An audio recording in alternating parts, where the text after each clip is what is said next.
একটা সময় ছিল যখন মানুষ শুধু কল্পনা করত মেশিন কি একদিন মানুষের কাজের জায়গা দখল করবে, কিন্তু আজ তার কল্পনা নয় বরং বাস্তব।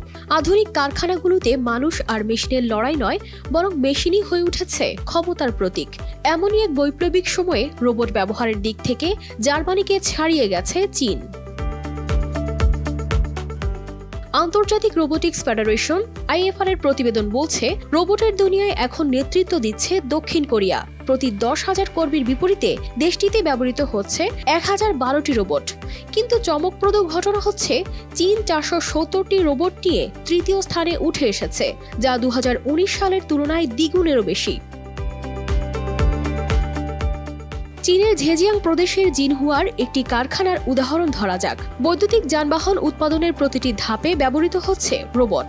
চীনের এমন অগ্রগতি সম্পর্কে এখানকার কর্মকর্তারা জানান, স্বয়ংক্রিয় প্রযুক্তিতে চীন বিশাল বিনিয়োগ করেছে, আর এর ফলেই তারা আজ শীর্ষ 3-এ উঠে এসেছে। অন্যদিকে জার্মানির অবস্থা ভিন্ন।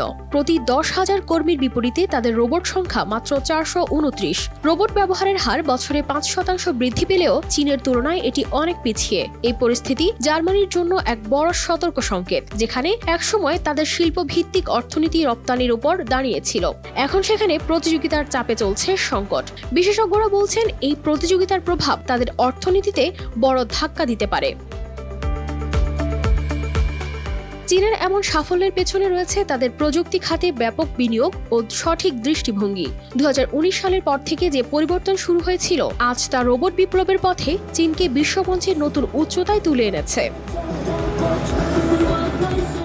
কারিস ফাতেমা শিমু, RTV।